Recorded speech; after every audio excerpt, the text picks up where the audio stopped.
See, like, as a grown man, like, at my age now, when I look at things now, I don't even get trouble from the police now at my age. But when I look and I think, well, like, police used to come out, CID used to come out in squads, cars, all chilling on the top of our block, like watching us. And then when I reflect, I think, big man, I was like 14, 15 years old. It's like, he's come outside to kick ball but it's like they knew what we was going to turn into and become before we even knew what we was going to turn into and become. You get me? What I would say, go on, Cash. So you hit that on the head, because when you said like now we don't really get disturbed, you're right. When I was 14, 15, like, I had Jake's come to me when I was going to Brixton to play football. I was a football guy. You know what I'm saying? So at the station, I was waiting for a bus and armed police have come. I got a lot more harassment in my youth than I did like as a grown man. As an adult. And I'm getting harassed by grown men. Like, you know, like that. And what you would...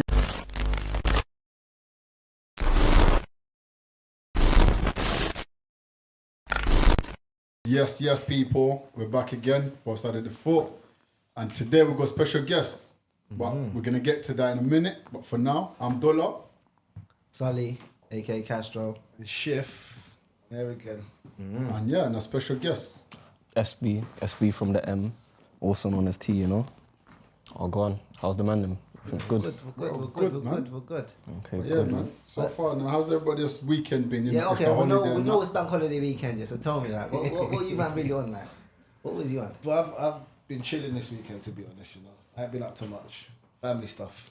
All right, I rate it. Family stuff. You took like the kids out, whatever. Yeah, you know, Easter time and all of that kind of stuff. Easter egg hunting and that. Nah, not going that far. Not going that far, but yeah. Little Easter relaxation and that, you know, like that. Yeah, I hear you, bro. What about you, Dola? What's going on with you? I was chilling. Mr. Romancer. Nah, I was we're to that wedding thing, and I was there like wedding party thing and that. Yeah, all right, and I was there really nothing else. I didn't got to. I hear you talking about wedding a lot, bro. Like, sure. Might have an announcement. Soon, the drum roll. How was your bank holiday, my bro? Just chilling, man. Just my back's been hurting since the blue mat, so right now I'm just chilling. I respect you. No, I'm joking, but I just be chilling now, man. I ain't really into too much again. I hear you, my bro. Obviously, I was on tag, innit? So yeah. I was inside. So what did you do since you was on tag? Since you started this energy with bank holiday, what did you do since you was on tag? I was sleeping, but come 7 a.m, demon. Yeah, demon at 7 a.m. Demon time. We'll go to the 7 to 6:30. Bro. When I go to the afters, the afters are ending like 4 p.m.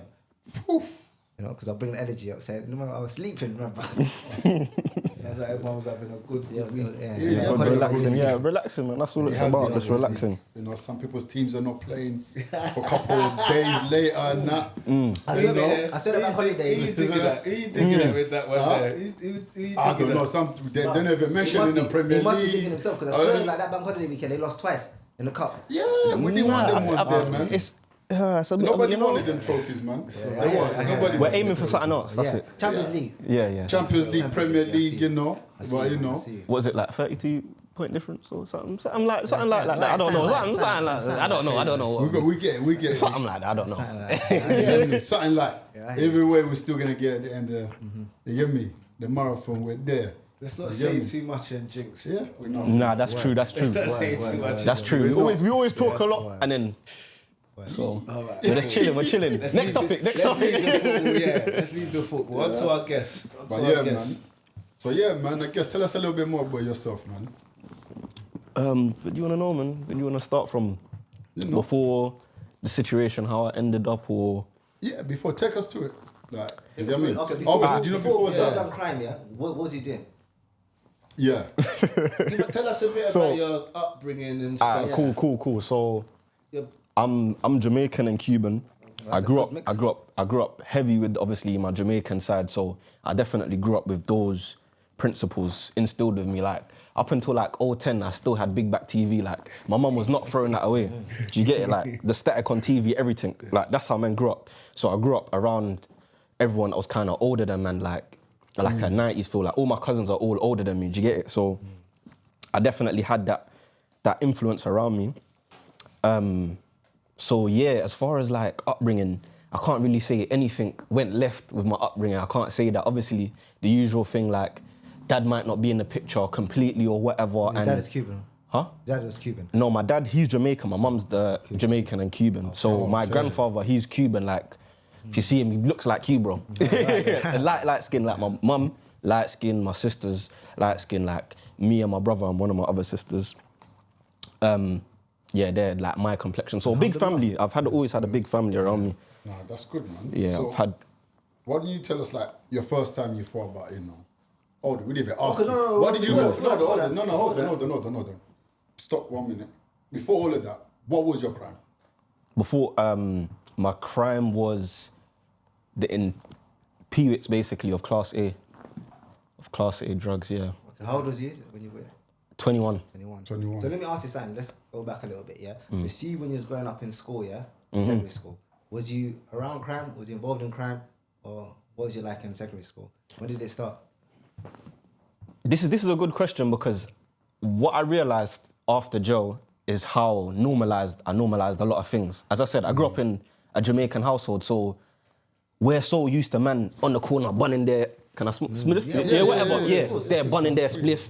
Man's crushing their thing, and man's normalized to that. Man's around that, and I'm like, it's normal. That's normal. Yeah. And then I've been on the flip side where I've seen people like, oh my days, you're smoking so like free. And what area was you living? Sorry. Wembley side, like Northwest London, NW10.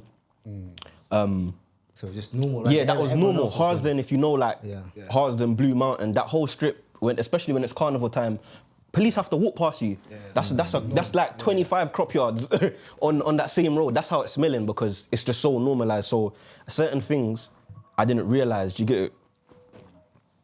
Certain things I didn't realize was an issue until. So what, did you see any drug dealing or anything, or was it just smoking? Yeah, I would say again I wouldn't realize it's drug dealing or whatever, or a man's doing this or whatever, because I'm just like used to that. So I guess that was kind of so normalized to me in the sense of that. But then once I realized the consequences of those things, I was like, nah, I can't do that. But when you realized it, that's way in the future. That was way later, like school times. I'm but like, at that time, it was just normal to you. Yeah. So I was like, once I realized I was probably about like 16. So then that's when like things are starting to get serious and whatever, and you're hearing, oh, this guy went to another city or this guy went to here, and you're thinking, bro, what's this? And that's kind of new to you, and that's broaden your horizon to like when that OT kind of started. You get it? Yeah. So like you kind of be aware of it. But I've always been kind of, I would say, business minded. Like I was the guy in school that you're coming to and you're like, oh yeah, 2 juice and a crisp for £3. Bro, I had power banks, headphones, notebooks, rulers, everything. Like 6th period, I was the guy to come to. I have your snacks and your revision tools. 6th period, you know. Yeah, like I'm in. See that hustle that you had there. Yeah. What made you switch it up to the activity then?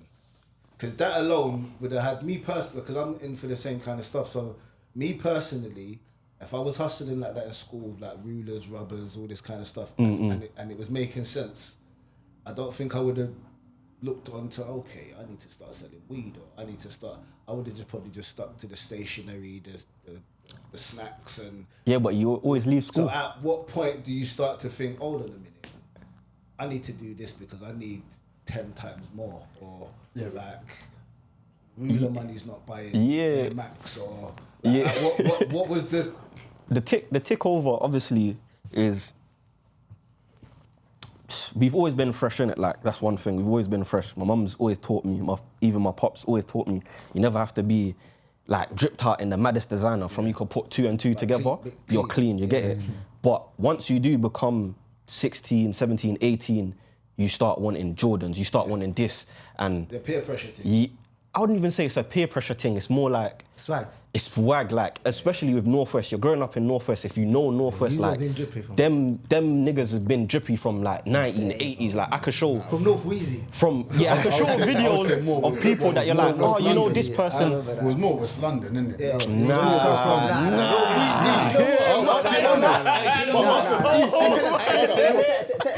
tell him about the tune. East, innit?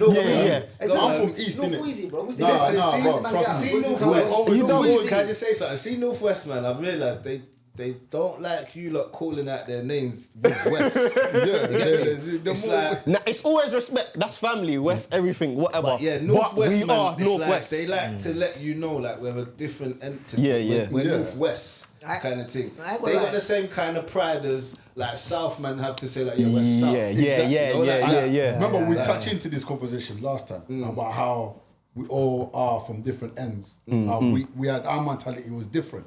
Like example, West was more dripping and girls. That's how you look at West. Growing up, PC. Northwest You was won't look dripping at to me. nothing else. See, Do you get what I mean? Northwest, me personally, my perception of Northwest, it wasn't always like, yeah, them man are jerked No. out. That wasn't my perception. My perception was more, them man are yardified and gun, like, gunmen. Like, them man are proper, them man think they're in Tivoli. Yeah. that's Like, what- that was what I used to look at them Northwest man, like, until I linked up with one or two of my Northwest dons, and you get me. But it was always like, yeah, them man, they think they're in Ross Clark, Tivoli Gardens or But something. with that now, West, here's the difference between West and Northwest. As you said, that's more of the Jamaican culture. West was more of the English thing. Yeah. As I said, I grew up with the Jamaican thing. yeah, I don't think they like to say that. Nah, it's that's honest. what- If you talk to like man from like West and all of these things, they'll say most of these guys from like Ladbroke Grove, they always used to go to the Stonebridges and they always used to go to the Raths, Wembley and all of these things to go to party and that.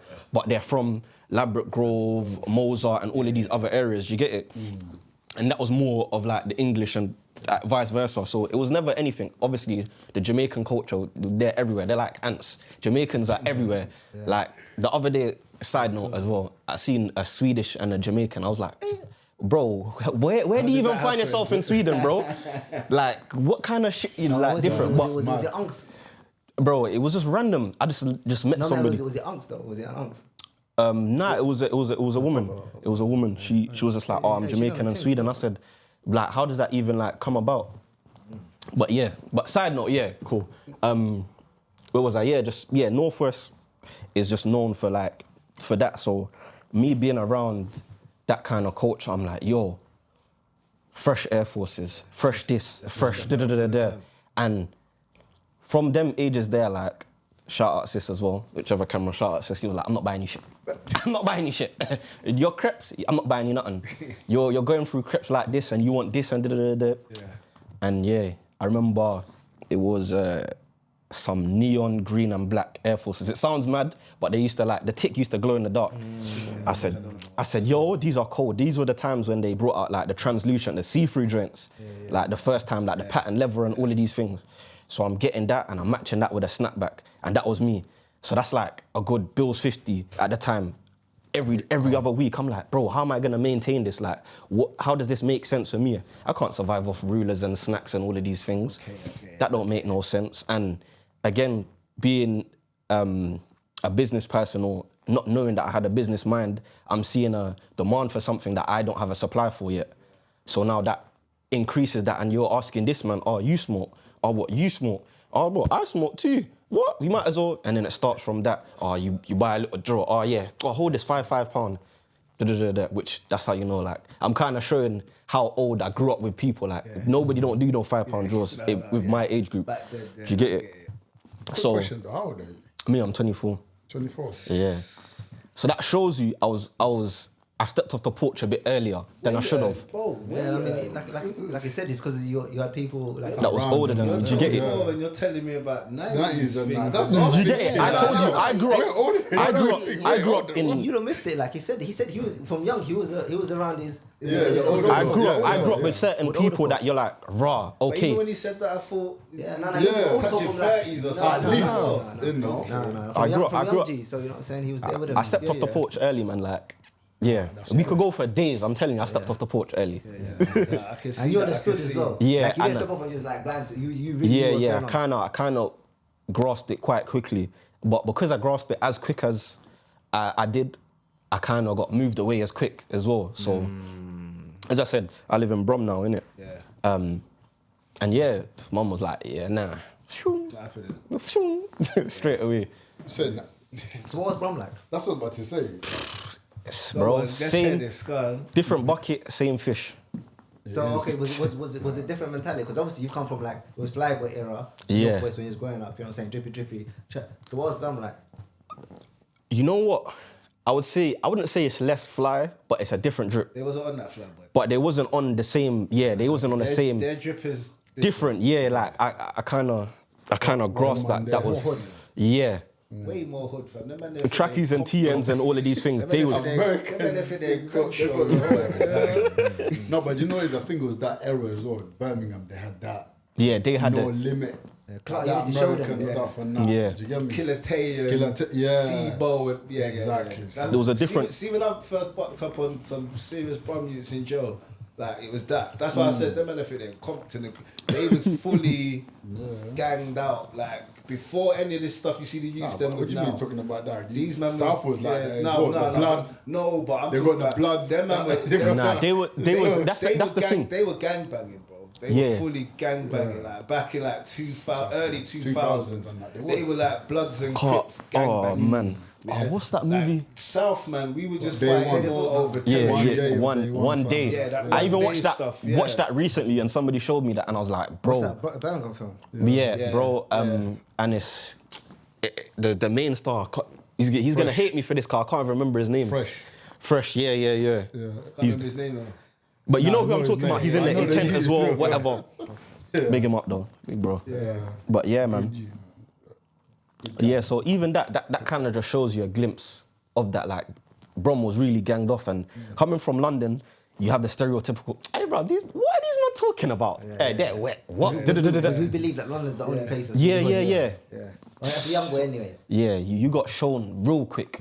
Real quick. things Remember, are the different. Brom's big, you know. Like, they have different sectors. Remember, you have Birmingham, which is broken up into like the Astons, Handsworth. You got your Perry Bar. You got this. You got that. Then you've got the Walsalls, Wolverhamptons, Dudleys, Timpton, West Brom. Like, you've got so much Leamington different. Spa. I don't know about them, man. I ain't traveled that far out, but even like on the Ayimbo thing, like Bromsgrove, they're on their separate thing where they're on the farmland and they're different badness. Do you get it? So once I was kind of open to that, it opened my eyes onto a bigger scale, and that's probably what, to answer your question, that's probably what sparked me. I said, yo, this world's big, you know. A lot more out here for me. I'm not just in the ends. Like, before when man was in the ends, I haven't even left NW10 at these times. I'm still in the one postcode, which is big as well. But once I kind of like opened up to that and I realised how big it was, I'm like, yo, there's Scotland, there's Swansea, there's this place, there's that place, And there's that's whatever. That's because you went to Birmingham. Birmingham. So it opened my eyes to like this opportunity, Yeah. I felt like my little brothers and that they were like you before they left London. Close-minded. Nah, man. Sometimes London does that to you though. Nah, London does that to you. No, but you know what it is sometimes like we used to, like, I don't know, we come on that trapping life was different at that age. We used to think like OT was what? Kingston. We used to think Kingston. It was OT. But I hear it. No, I hear it. Do you get what I'm saying? Remember, But I also think Southend. OT for me, my first ever OT for me. Nah, but Southend is OT, don't Going do through like the Southend. Robber Hive tunnel, coming to East. Come to East. But that's what I'm saying. So Like, now coming think to about like with us. Roman Road or somewhere Yeah, so like now that. we you used get to, me? from our side, we used to be like, you go Kingston, that's OT to us, bro. That's out there. And then if you come out towards the other side to go towards Essex, you got thing and that. Romford, Romford is never that bad. But like transferred and that, you get me? Yeah, Brentwood and that, you get me? Basildon. So that's what we used to Vegas was think. definitely OT. Yeah, so we used to like them times and that. My OT was more in the Kent direction. Like, Yeah. Yeah. Do you get me? So, Yeah, but you South, guys closer to yeah. South, innit? But then Yeah, that's so my it's easier. question. Now that you're of this age, you realize do you realize how small the place is? Like, it's really not that far. Yeah. When you're in Just London, down you're the road. close. Yeah, You're just down the close-minded. road. You feel like. But you know what it is? I'm doing this at like 16 years old. So it's like jumping on the train from one end all the way to the Kent and knowing like, raw, I got no business being here. I feel like I'm miles away from home, kind of. Even though I'm probably like 20 miles away from home, I feel like I'm 100 miles away from home at that age, doing what I'm doing, just out in the world, kind of thing. Of course. But then, I mean, when you end up like at the other in Scotland and Wales, and that's when you start to realize, okay, It's the other thing was kind of like baby food. Yeah, that was baby food. Yeah, Man, man. you're in a whole other country. Yeah, 100%. So it's saying, what age group, like, at what age you actually went to Birmingham? Like, start going to Birmingham? at like 17, yeah, going into 17, going into 18. So what was it, college thing or no? So basically that year, or like there was about 2 years or a year and a bit that I was out of school because they basically said I was too much on like the gang thing, and like they wanted to send me to a Peru. But obviously, like I'm not a dickhead, I'm not an idiot. Like as I said, I grew up with strict Jamaican parents. Whether you guys believe that, Jamaican parents can be crazy strict. Like it's not just like the African diaspora. Like, so my mum always said, if you're gonna keep up rubbish, make sure your books is A1. And that was always the case. So I was on the roads, but I was always on point. Did you get it at the same time? He's Jamaican, man. Oh, no, I'm just saying, innit? Like, beatings and I used to yeah, I'm just talking it. Yeah. What? Books, slippers, HDMI, scarf lead, slippers. We was getting the same kind of wedges. Yeah. Yeah, you know wedges, women wedges. I'm not talking about no chips. Yeah. Okay, so each one had their own occasion. Yeah. So it depends on the crime. You get hit with this. Nah, it wouldn't. It depends what's in the vicinity, my bro. That was like that was different. Yeah, Jet Li. Okay. Well, the African way, there's different. It's vicinity. It's vicinity and age. Vicinity and age. So say for example, if you're like of a younger age, she might take a little like, I don't know, like little whatever soft thing or whatever pillow, beat you with that. Now you get up into the 16, she's like, yo, I need to look for like an iron or a TV or something. I don't know. Something, man, like, yo. Yeah, but nah, man. touch on that though, like you, man, do you feel like slightly like that kind of affect you, man, mentality in the long run, or do you, man, feel like because of that kind of raised up, kind of made you, man, as a man? Yeah, nah, definitely. Obviously, as I said, I grew up with my mum, so my mum, her favourite line was, I have to be your mother and father. So you get that a lot in the Jamaican household, and that was definitely a thing that she said to me until I went with my dad, and my dad kind of did show me certain things, and I'm like, rah, the job of a dad is really never done, because as much as my mum did the most she could do, I still had to look I had to look up to a man to be like, all right, cool, this is certain things that I can and can't do, or I should or shouldn't do, or whatever.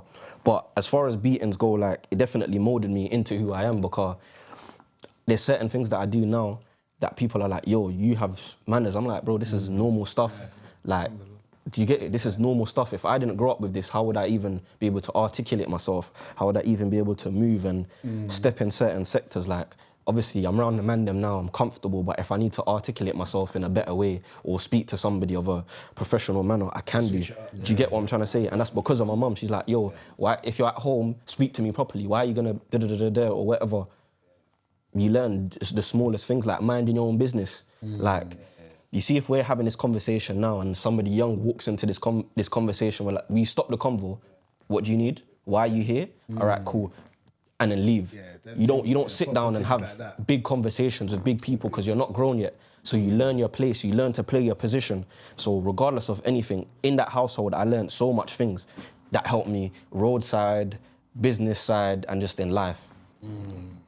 So, how do we get on to where you transitioned to where you ended up on that road to head into prison? So I'd say like my first, as I said, I was always around like the older lot or whatever, and I knew people that was kind of part of that life and whatever. You go around, you grow around that stuff, innit? It's, I wouldn't say it's natural being a black youth, because a lot of black youths don't live that life, but a lot of us do. Yeah, in a city, a lot of us that grow up that way, we're around that, we're exposed to that, and as I said, it becomes very normalized. So I would say one of my first encounters with the feds was, I was just chilling on the block. I was just chilling on the block, and this was 16, 17 again. Obviously, as I said, I'm going to school, rulers, whatever, blah, blah, blah.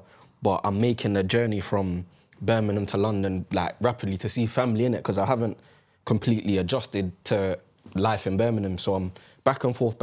So I'm just chilling on a block in London, whatever. And there was a scenario, I think, what's it, section 67, where they just could search you for no reason. Yeah. So Stop and search. Yeah, for no reason, basically. That's their enough reason. They got 67. Is that because of the stabbings and shit? Nah, it's just It's normal. just That's been there anything for really. years, If they think it's like an area of like high crime level or whatever. Because of violence, not drugs related. No, it's Drugs, anything. violence, It's anything. It could be anything. anything, bro. It can be like people killed cats or some shit. Yeah, God forbid, you know what I mean? I remember Anything. they done that outside my mom's yard, outside in Halifax. In Old Town? No, in Hertfordshire. Hertfordshire? Yeah, literally. I was in Hertford, literally, by, you see the uni? From the uni, literally, I just came back from probation, yeah? Boom, outside man's house. Boom. Stop me, I was like, what the hell? I look, Fez just, I'm looking, my mom looking at me at the top of the window what's going on? What was your...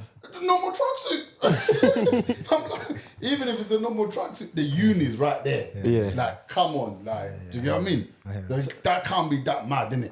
Yeah, 100%. So that was your first encounter, like just the police. I mean, just randomly stopping. I feel like that was more like, I can't explain it. I think it was more like a click for me. Like, as he was talking, like he was just wearing a normal tracksuit. It was just a normal day. I'm chilling, like in my area again. I'm just chilling. Like my area had like a great community. I would say, like everyone kind of knew each other. Everyone will come out. It's summertime.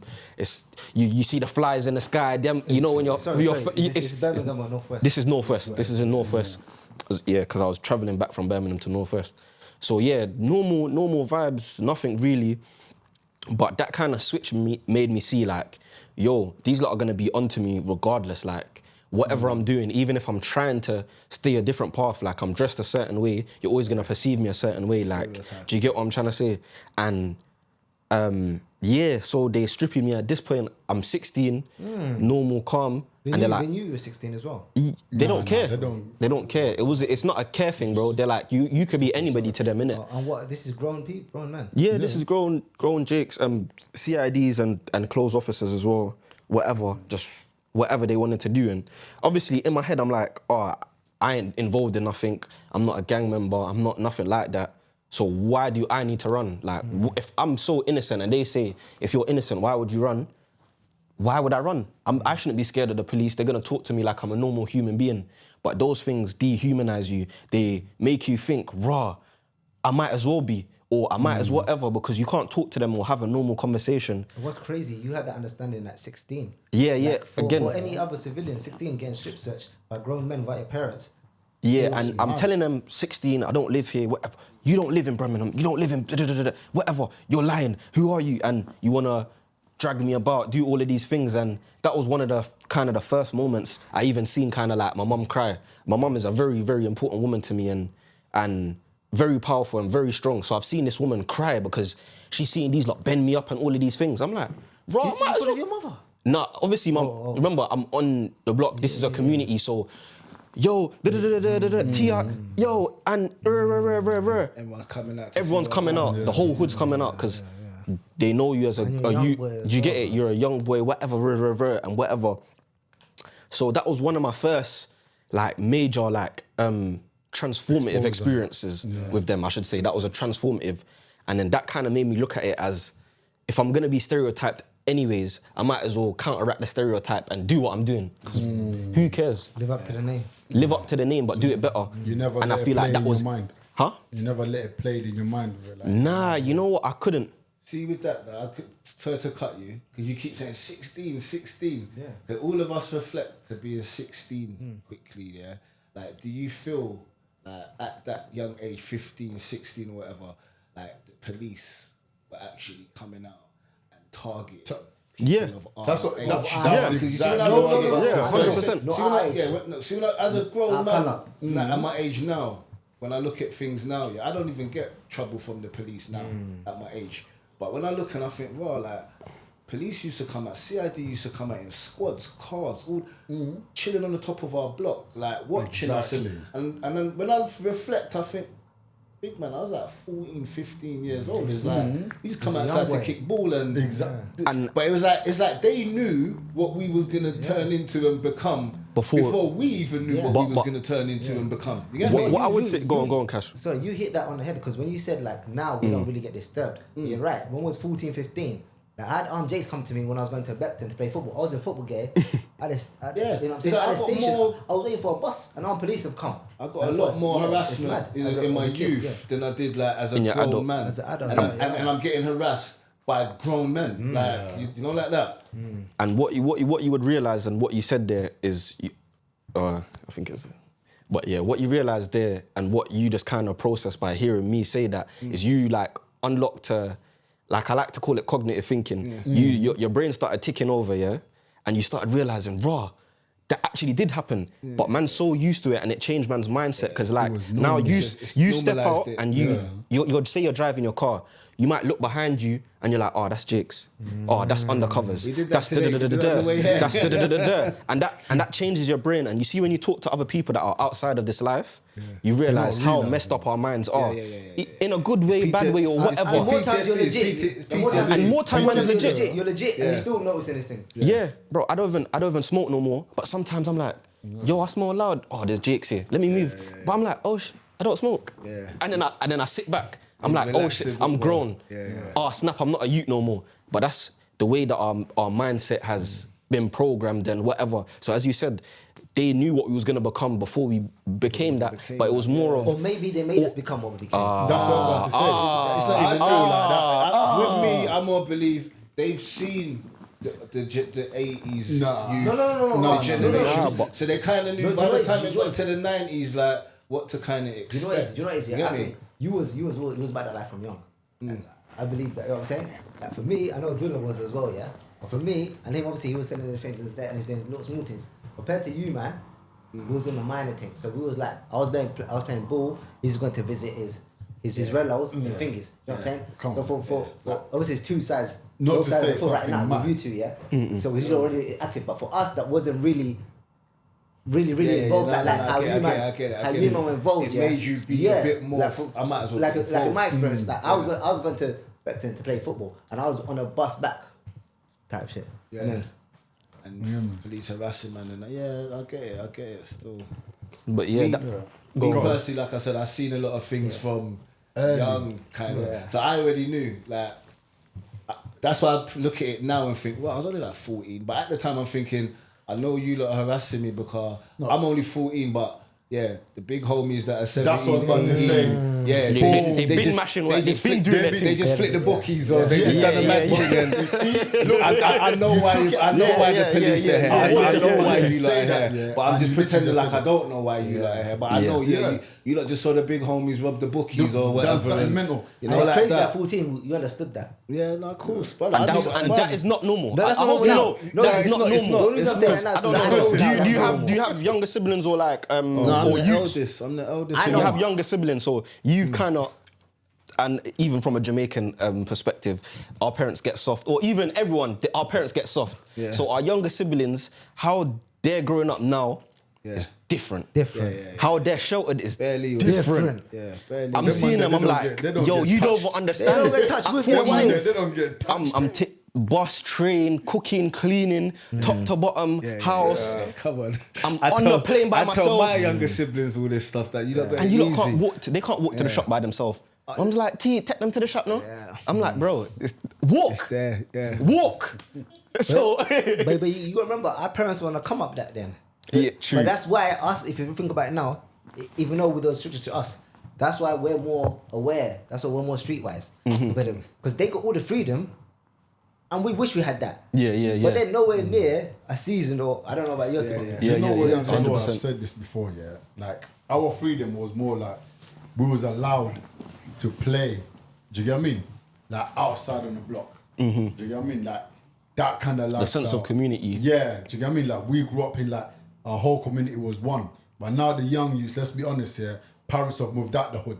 Yeah. Do you get what I mean? So back to that as well. Do you think that that's a good thing? Like the way that the kids are being sheltered nowadays to how we probably was a bit more outside. Do you think it's a good thing that they're being sheltered more, or is that a thing that's kind of putting them at risk of being streetwise at all?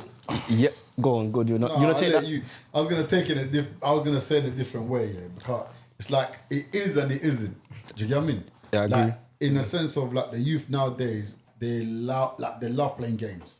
they rather be indoors playing games, Yeah. right? You got those type of youths, Yeah. and then you got the youths who are active because they're seeing the life in terms of like from movies, Going outside. from like music videos, rappers, what they're chatting about, things like that. We didn't grow up in that sense. We didn't grow up in the sense of like, let's listen to music Limit videos. was really out there. And then get to be charged, like, nah, do you nah, get me? dead. We grew up in the sense of like everything was outside. You get what I mean? Like we see everything outside. Madness was outside. You either with it or you're not with it. It's I grew up in outside. the- But I I agree with that. I agree with think that. them kids now, they're more in the era of they're going outside for badness and like me. I don't remember No, but going it's out. pressure, innit? I didn't going outside for that. Like, Right now, kids are- it was more. It's not pressure. I don't think. I think it's the tunes and them hearing it growing up here and them trying to live that lifestyle. No, but most But can't this- even but blame this is the what I'm tunes. saying. This is You what I'm can't blame saying. the tunes. It's just their mentality now. Because I was even saying this today. I said, I know some bad man that would be listening to Alicia Keys, bro. Yeah, bro. Bro, brother. the baddest That part. man them are listening to don't you Alicia Keys. Listen, Bro, they have their thing on their lap. listen. Let's fast forward anyway. Let's fast forward. Cause Dula can vouch. Like I was one of them man on the wing. I'll play my R&B when I'm ready to play, and no one ain't telling me a thing. Nothing. Man's all coming and probably asking like, "Right, let me borrow that CD." I'm like, "No, this is my love letter writing CD or And the man- something." You get and me? the man- and the man Come is on, think grab these for man- myself. These men were really on from young. Like I know that for a fact. Like I know you boxers from young. I was in school. Like all the boys in my year were getting licked because they done boxers for Dula. Because the man's playing Alicia Keys and things. Look at this. London, bro. That's what man kind of grew up on. So Nah, I heard that. So, alright, cool. Back to your story now. Yeah, Let's fast track it to how we got into, a sentence and so how did that occur? Take us back to that part. How did that like, occur? how did Take you? us to that day. yeah, so cool. Yeah, man, will just like kind of fast forward. So cool. Those little situations happened, and like minor little situation, a little arrest here, NFA here, whatever, this and that, and whatever kind of happened. The usual, you're chilling with somebody, you're not cool with them no more, they might be a bad influence and whatever, and fast forward, and all of these things to the point where, again, remember, I've been traveling up and down Brom and London. So again, I'm back in the ends and I'm like, what am I gonna do? What's my next move? Like, I can't keep on doing the same thing over and over again, expecting a different result. Definition of insanity. So I'm like, cool, what's gonna change? Like, as I said, I've been knowing about when, like, if I knew somebody, they might come to me and be like, do you know somebody that might wanna go? I'm like, what even is it? Like, what? And I'll be like, yeah, maybe I could shout my brethren, he might want to go, I don't know, whatever, I don't know, or this or that. And that kind of opened my eyes, as I said, to it. And then, yeah, I think I might have just come here on like a business tip, because at this point, I was doing events.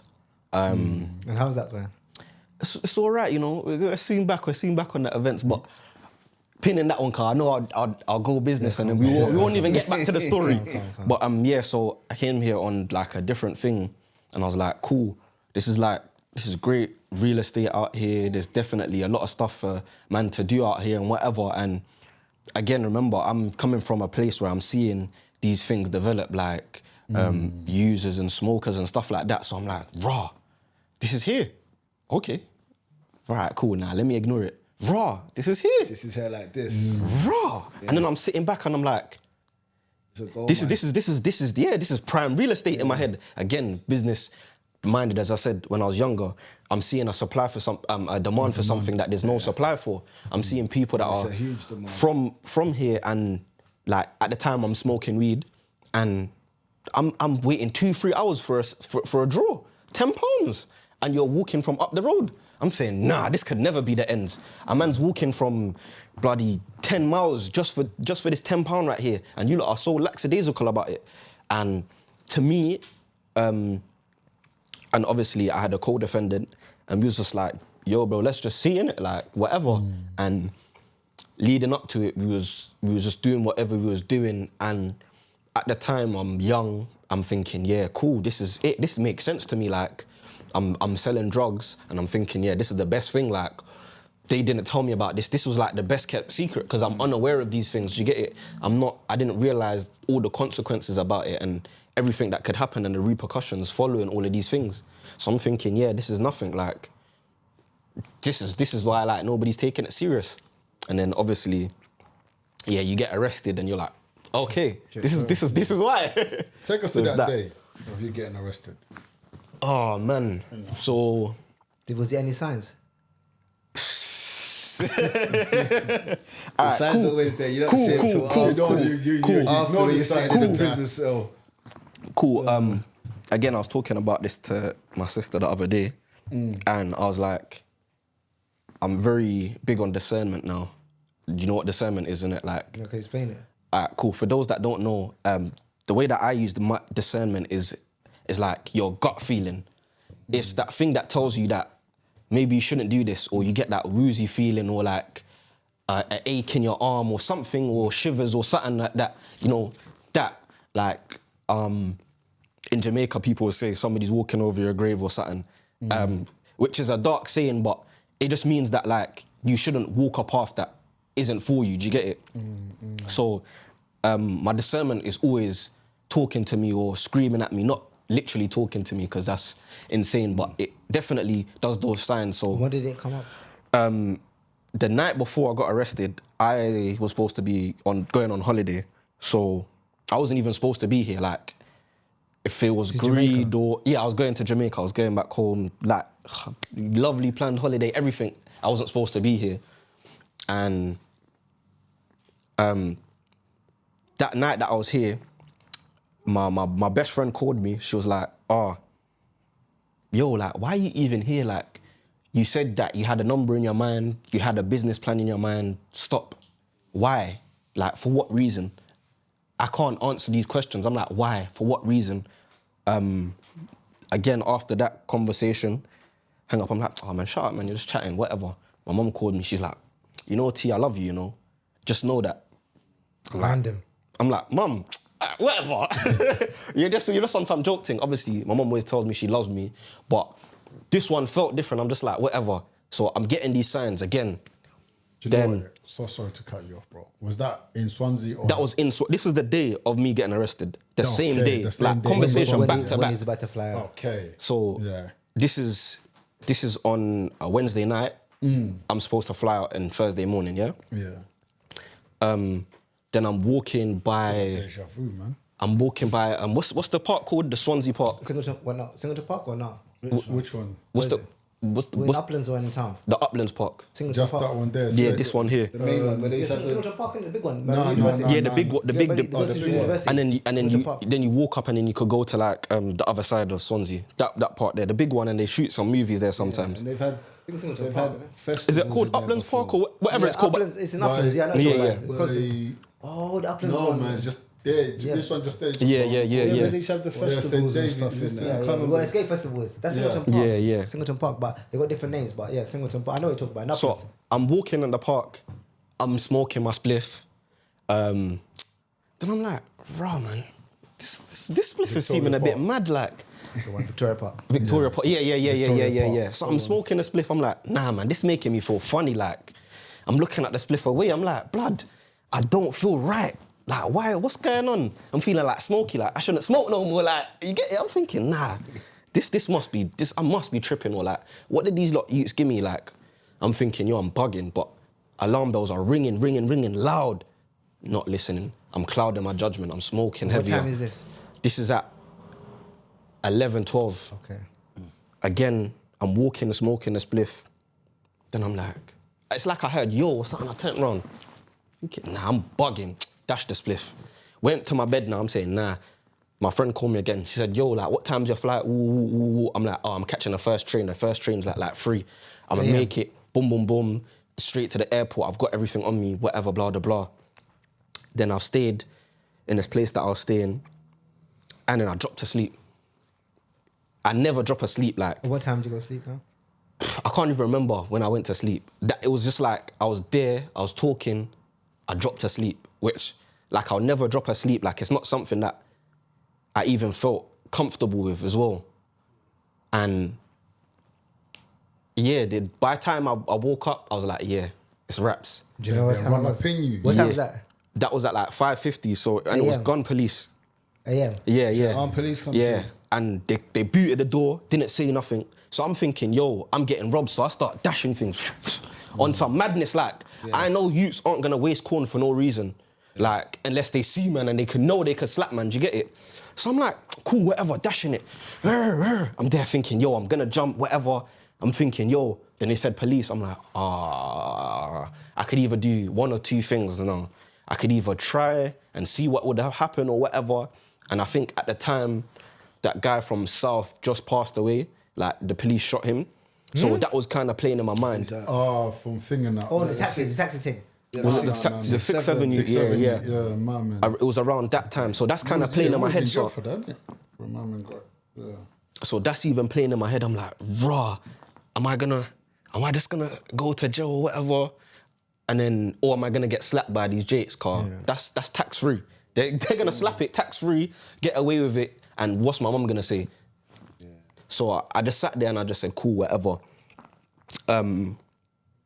But yeah, that was the whole like moment leading up to it. And then, as I said, I sat down in the cell and I said, raw, like that was really God.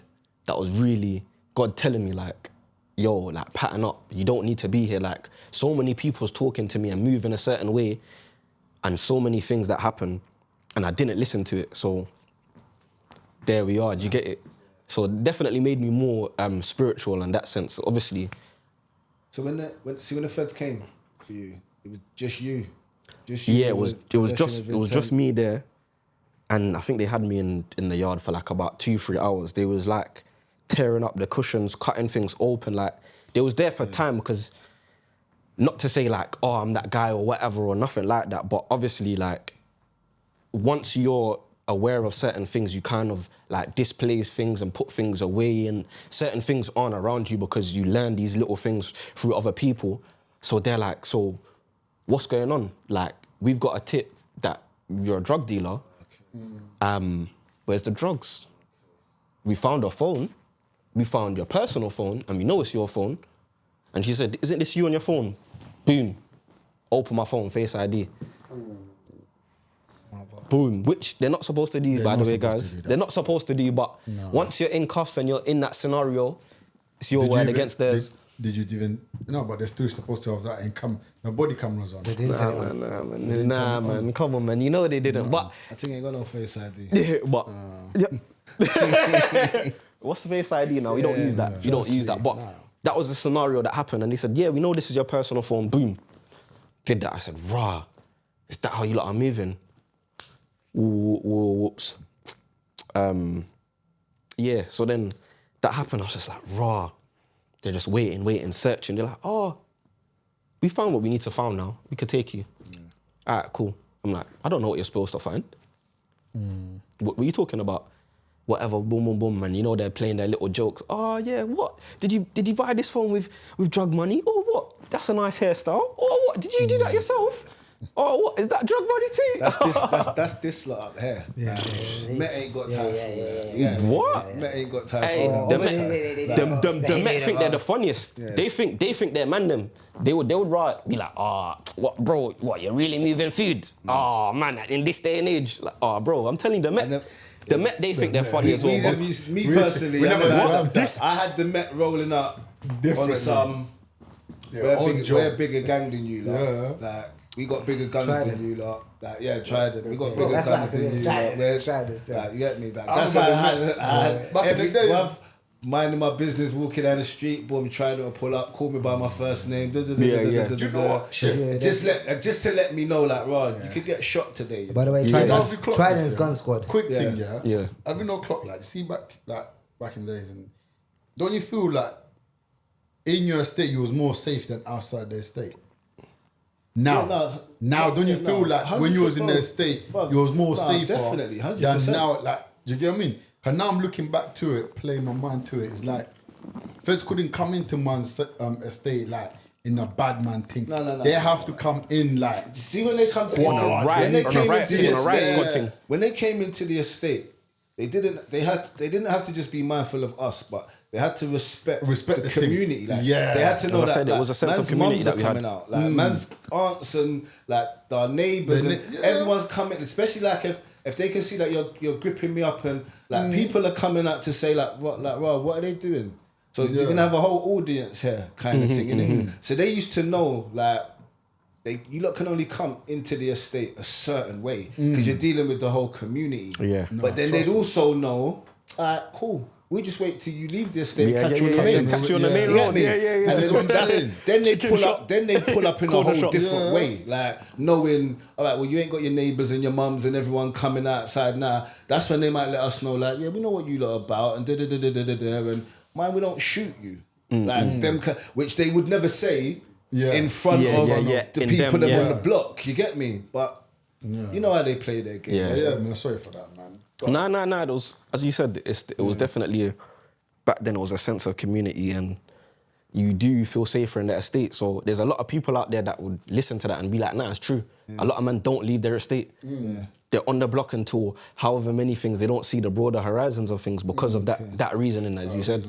Okay, so after like the whole getting caught and all of this stuff, fast track to, sentencing, remand, like everything prison, like your first experience of having to deal with coming into the prison system now and how you felt about that. So cool. Start from the police station. Did you get remanded straight away? Or they gave you bail? Because obviously certain man they got bail, innit? Yeah. Certain man didn't see bail. So, you know what I mean? Yeah, so as I said, it was Gun Squad. They had no inkling. No. Let me not of an inkling. They had no want or need to release me at all. They was like, yeah, these lot are coming from London, gangs, guns, drugs. They caught a slap as well. It's over-exaggerated. They over-exaggerate over. There was whatever, and obviously my co-defendant, they caught him with a gun, and they was like, this gun, in our case notes, this gun is in excessive use, it's overused, semi-automatic, and I'm thinking, blood, I never knew the gun was so bad. I thought this was a toy, blood. I thought this was a Nerf gun, bro. Like, what's going on here?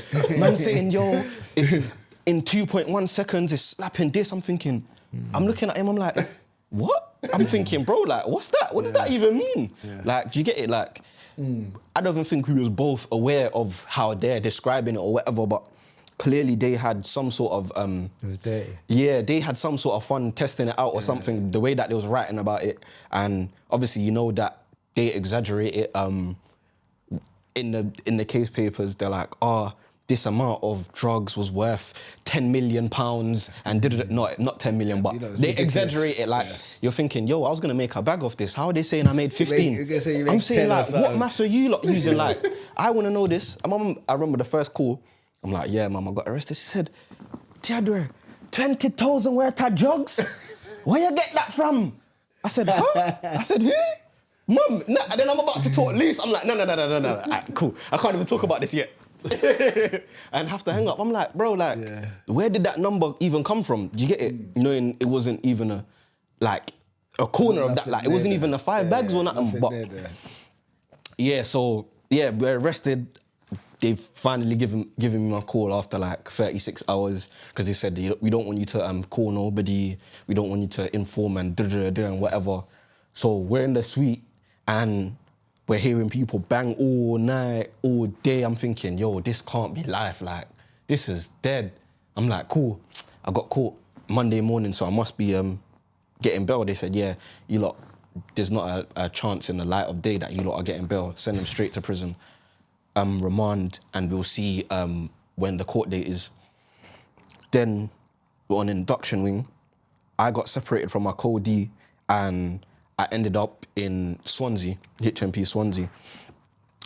So we got separated now and they tried to put me in a racist cell. So I'm like, bro, I'm crashing it. If you try anything, I'm crashing it. I do not care. Like, was this on B-Wing? This is on B-Wing, yeah, and it stunk as well. I'm thinking, nah, blood, this is not it. I'm crashing it. Same time, same day. Like, that was my mentality. Like, I need to be on crashings. That's it. Like, I'm young. I'm thinking this is the only thing or the only way. So I'm like, cool, whatever. Then I'm in the cell with the guy. The guy's like, bro, I'm not even racist. I'm not even gonna lie to you. Like, I just tell them that so I could have my own cell, bro. I just want to be by myself. Like, I'm having a hard time or whatever. I'm like, all right, cool. Because I'm not even gonna lie. I was gonna kettle you. I'm telling him, since we're talking straight like that, bro, you said you was racist, I was gonna mash you up.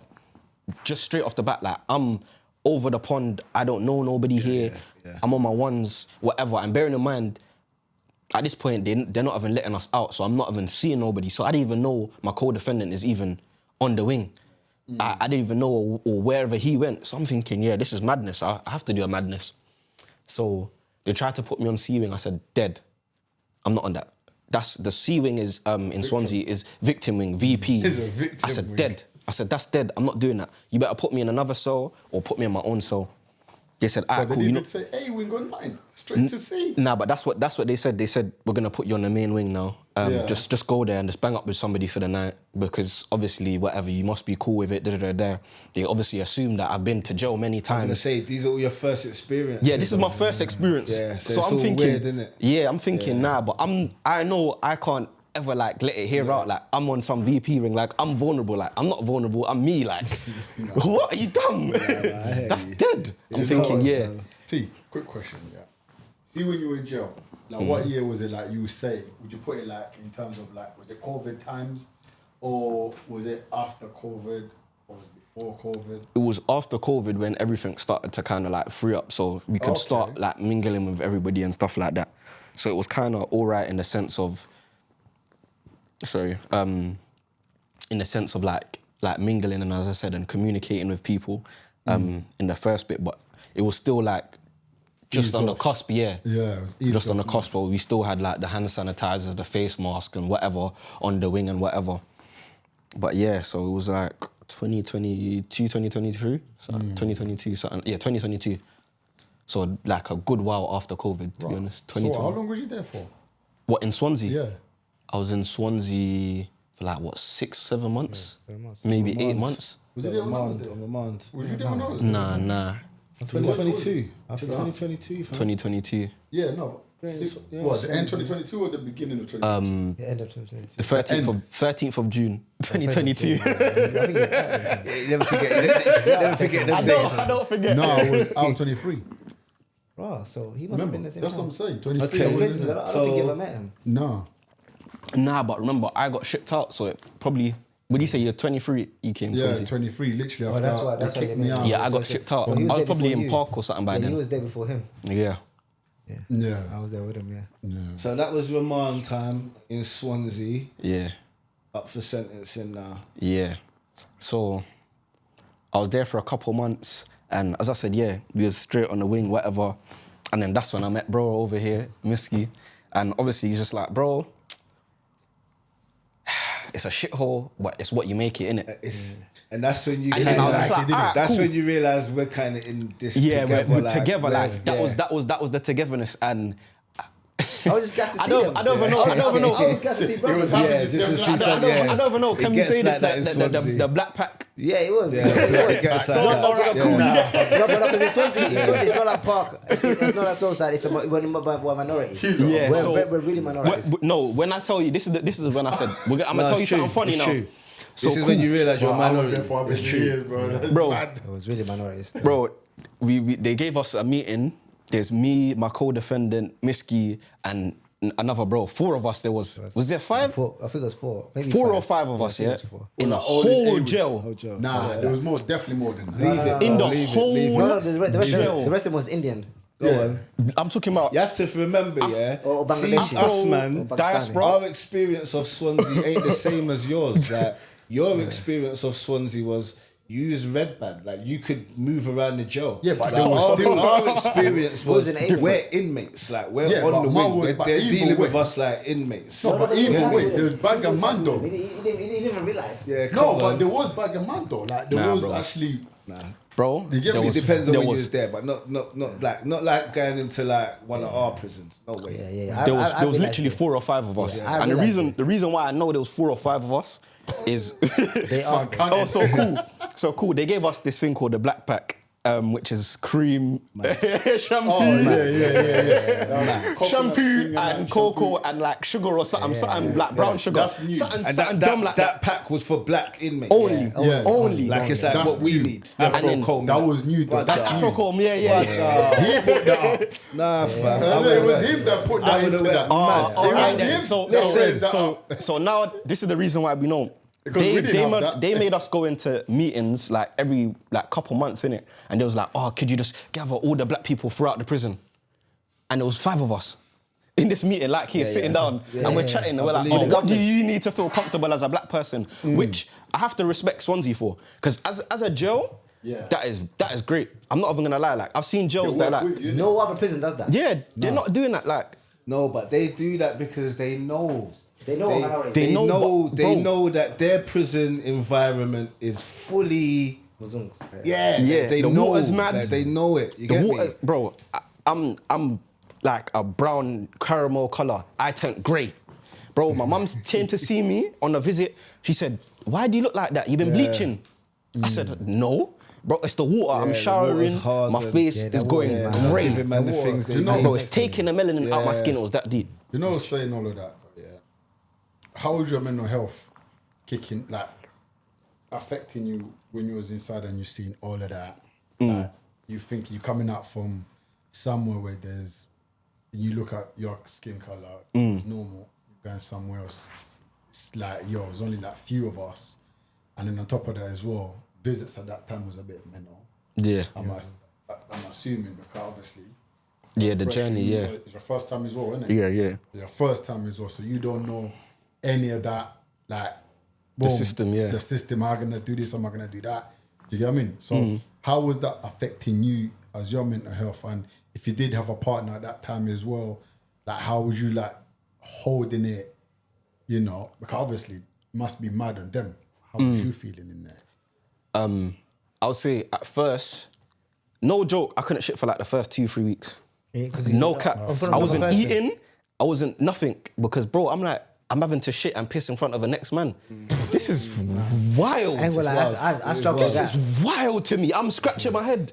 I'm thinking, I'm waiting for bro to go on social to take a shit. Yeah. I'm like, this is madness. To bus. Yeah, like, bro, I'm thinking, this is nuts. Like, because you never do that in regular life. No, I don't. Never ever in regular life do you shit next to your friend or your saying that. even your brother. No. I'll be honest. It's real Even your family members. Do you know what? It's a real spit. I'll be honest. Shift. Can I just say, when I first come in and that was the setup as well, it was like, this is mad. But then it was like, man's got to lay down the ground rules immediately. Like, bro, no number 2s while the door's locked and man's in there. Like, you got to wait for the door to bust and one of us can leave the room. But you know what? Like, comfort you know what it's like? You've got to kind of keep a standard of how you'd live on road, not to let the jail kind of mess with your mind. So it's just like, if I'm on, like, I don't shit in front of man on road. So why am I shitting in front of man now? Big man, no disrespect, but man ain't busting no shits while I'm in there. You get me? So if you need to do that, like, you make sure when you're on social and that, before you run around to go do all this stuff you don't need to do, like, do whatever you need to do in here while I'm not in there, innit? It's them kind of things. You see, Yeston. That's what I love. Remember Yeston? That's what I love about Yeston. Yeah, my padmate Yeston, he didn't shit for 6 months. I never saw him shit. I had the best time. It's that. I believe you. It's not. But just know, that situation. It was you was comfy. But you still was comfy. Like, see me, every day, I'm coming out on social like 15 minutes after the door's bust because I need to do what I was doing while the door was locked. You get me? And them kind of things there. But you know what? Some men don't live like that. They you don't man, think like that. Important question. When you was at reception, you got done with firearm. Yeah. So what? They didn't ask you if you're gonna be straight, high risk or not. Was it a firearm? You know what? The firearm and drug charge. That's what I'm saying. It was me and my co-defendant. They tried to do. What was the charge? They tried to do something crazy at first.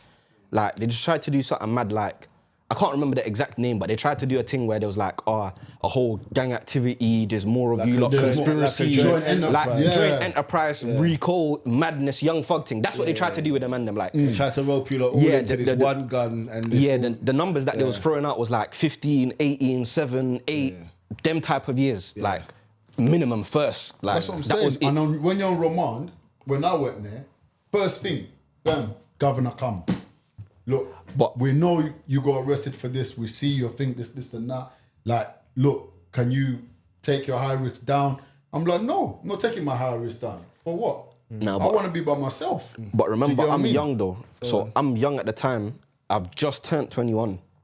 So but 21 is still adults, isn't it? Yeah, but this is why what I'm you're saying. So going into yeah, adulthood. I wasn't supposed to be. In Swansea, it's adults. I wasn't supposed to be with like With an somebody adult of that age. Yeah. So that scenario kind of just made me feel like, yo, like this is madness. Like I would never expect anybody to do that. Like that's not in man's characteristics, vocabulary. That's insane to me. Like, so that ended up leading us to plead guilty because the trial date was like a good year. I was just like, bro, if we do it now, they found us or whatever, blah, blah, blah. And my sister, obviously, my family's very spiritual, and they believe in God, Christianity. She was like, yo, if you get anything under a 4 or 3.5, I'm gonna stop smoking, stop this, stop that, and whatever. And we're gonna just go forward from that because that's the best outcome you could get. Like, if you're going to prison, you're gonna go to prison. And at the end of the day, this is something that you're already in. Like, you can't do nothing now. You're gonna have to learn from it. So she said, yeah, whatever. I'm gonna pray. And so fast forward, I got sentenced. And as I said, that scenario led me to plead guilty. And as I said, I was thankful for what I got because, as I said, it could have been way worse. What did you I get? was there with you, man, sentencing still. Yeah, we was literally on the same buses back and forth while he was going Was it through the his same trial. Yeah, he was in the same room. Yeah, he was in the same room. What, when you was doing your trial? Yeah. Nah, for sentencing. So I was there when they got the sentencing and I got my big sentence. Yeah, but I was there for the sentencing. Yeah. I didn't go to your sentencing, did I? You did, you was in the room. No, I didn't go to your sentencing. Nah, it was because you got shocked. Yeah. You got shocked when they followed you. You went to my trial. They followed you yeah. after my trial, so you didn't come. You never came back. Yeah, Jake's followed But you. yeah, how long did you get? In I total? got 3 years, 2 months. 3 years, 2 months, and you already done a year in remand as well, innit? Yeah, I did. Yeah. Yeah. So then- nice, man. You went from Swansea to Park. I went from Swansea to Parc. Yeah. Yeah. This again now.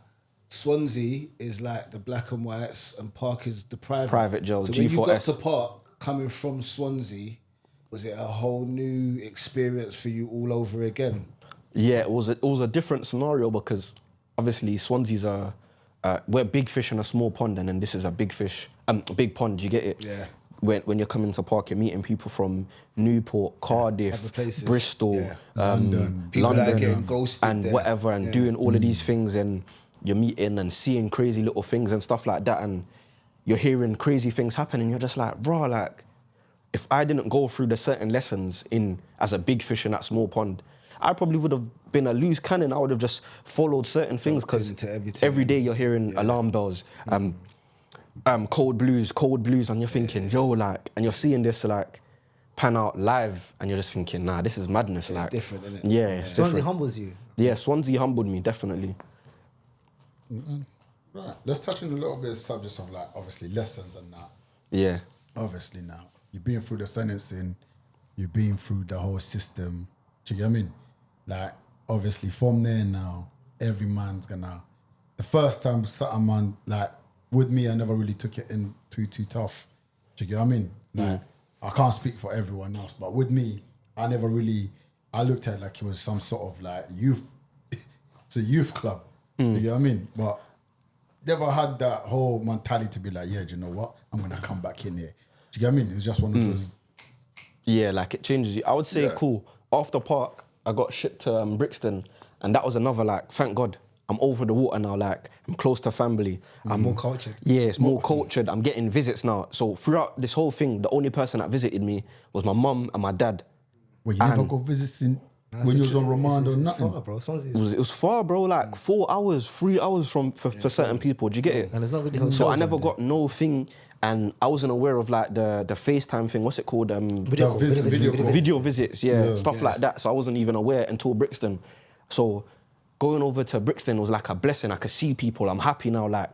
To me, sun shining and stuff like that. And I definitely think that this definitely changed me. I got a good opportunity to work in NPR.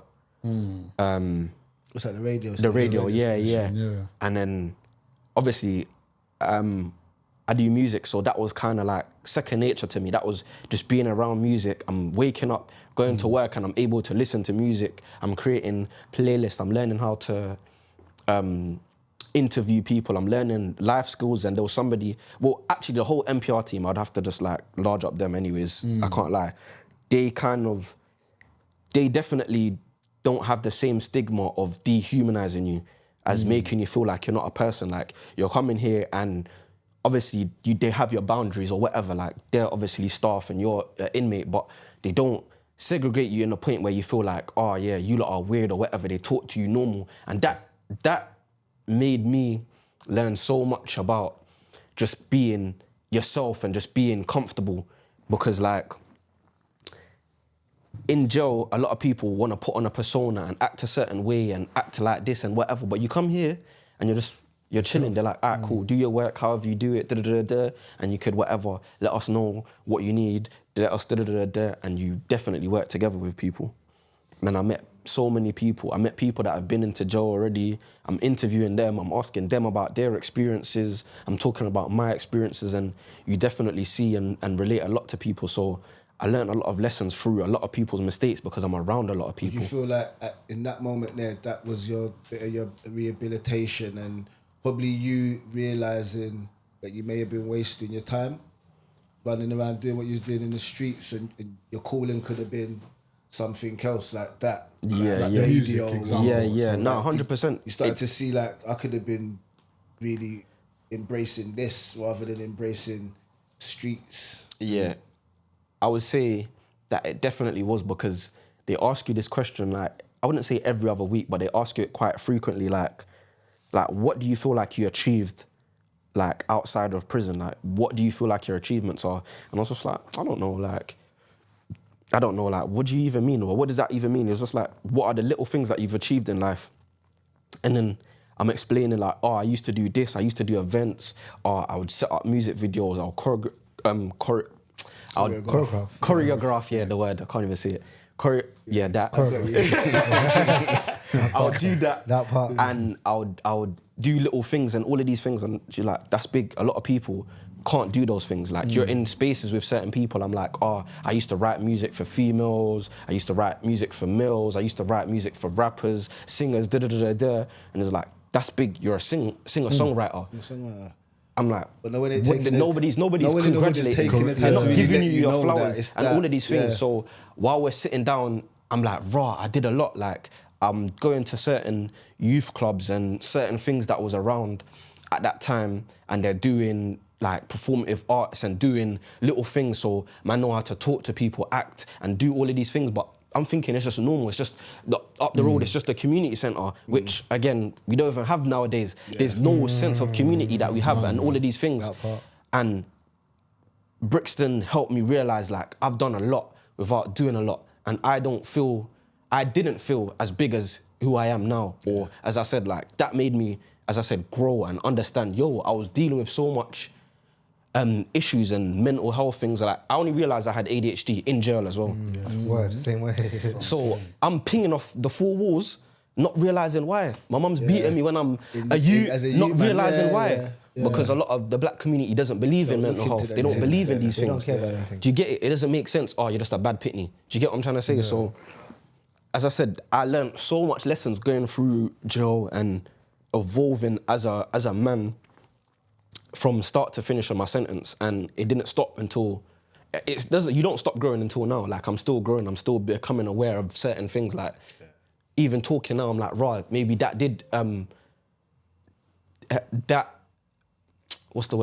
that helping me express really helped me moving forward. That opened my eyes to certain things. You get it? Yeah.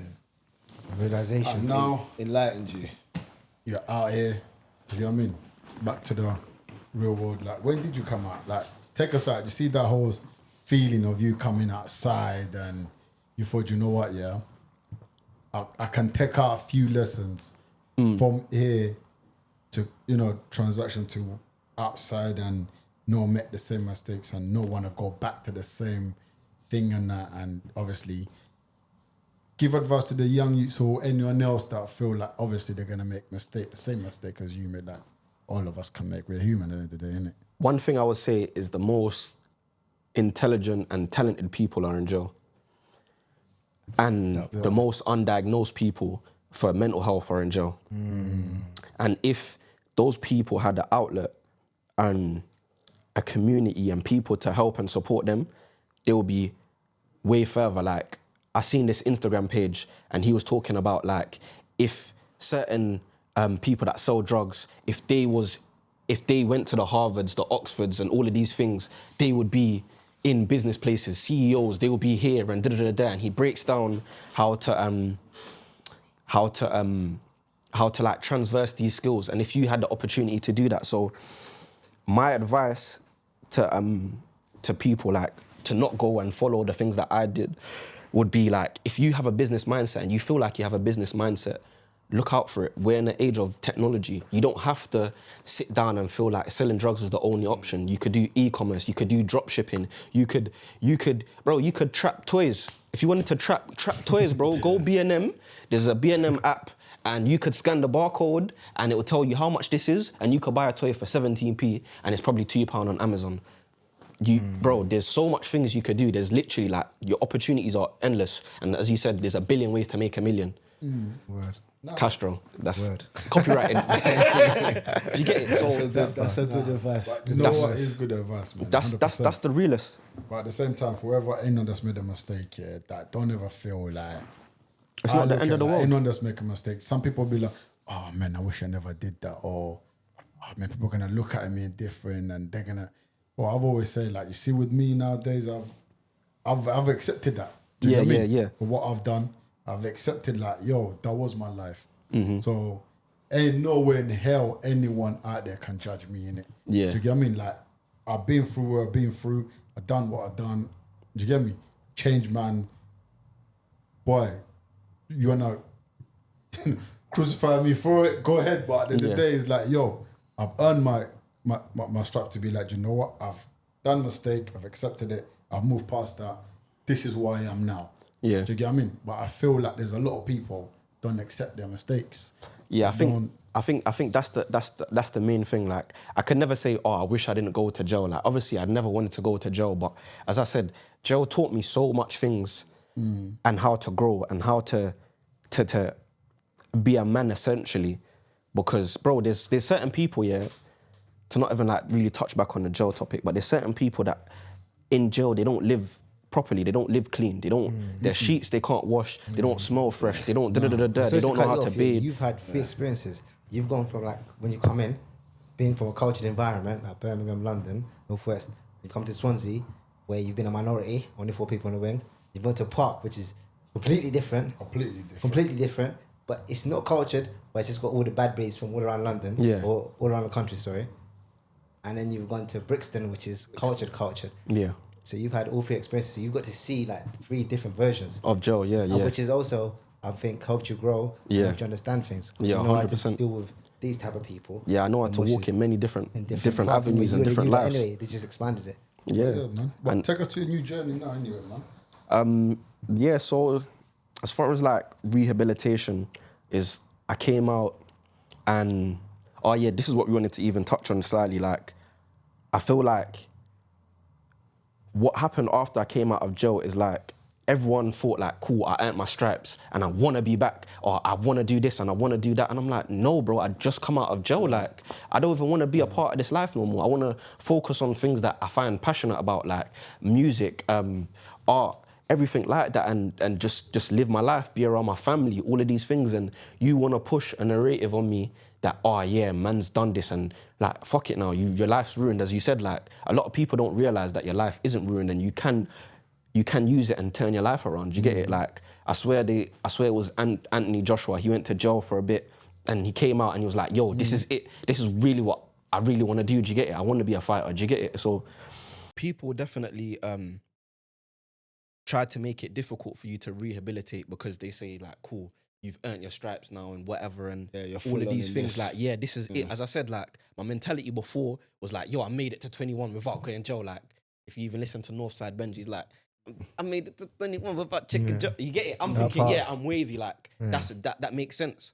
But leaving jail and trying to like change my life and getting closer to God and all of these things as well, definitely it made me realize that doesn't even make sense, bro.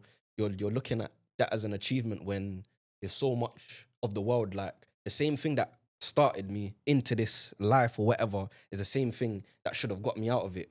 And it did, because the world is way bigger. It's way bigger than the UK. The UK is made up of a couple different countries. Like, and if I think so small that, this is just gonna be my life, then I wouldn't go nowhere. Do you get it? So as I said, like, even when we was on the wing and I was writing and all of these things, like, bro, the song went triple platinum and it was never recorded. Do you get it? The man that was singing it on the wing. Knew it, and I'm like, yo, do you everyone get knew it? it. That One part. of them ones. Did you get it? Even that's like a sign there, like, bro, like if you can, influence people just like that in that small space, And especially imagine inside what as you well. could do. Yeah, bro, it was definitely a powerful thing for me. And as I said, it made me realize so much about my discernment and stuff like that, and how things be showing me signs, and sometimes you don't listen. Like, as I said, it's just heavy. Like, and those were definitely, like, as I said, those people trying to influence me, and those are the bad signs. And that was a sign to show you, like, yo, these people don't want nothing good for you, bro. Yeah, they could have easily said, yo, here's a couple hours of studio time. Yo, here's a couple hours here, or here's a spa trip or something to take your mind off you. You just come out of jail. Why would you want me to put myself in a path like that? So I definitely, like, even down to like my music, I definitely try to stay away from saying, oh man, did this. Like, I wouldn't say I dislike drill, but I definitely stay away from it. Like, my thing's more like wavy, money, girls, partying, like, man's outside. Lifestyle. And definitely now as well, like, I definitely try to do a lot more like lovey tunes and lover boy songs and that. Like, I got this song called Ride With Me, which in essence of it, I was like, come on, baby, ride with me. Come bring the time with me. I'm gonna fly and all these packs come break at 9 with me. You don't need to lie to me. Come spend some. Do you get it? I'm like, all right, cool. So if I am tapping into the drug dealer lifestyle or whatever, how could I not make it so much about drugs and trapping and county lines and all of these things? If it's going to be something that you can relate to, make it something that many people that have lived this life can relate to. Yo, you are gonna have your woman, and do you want her to be by your side?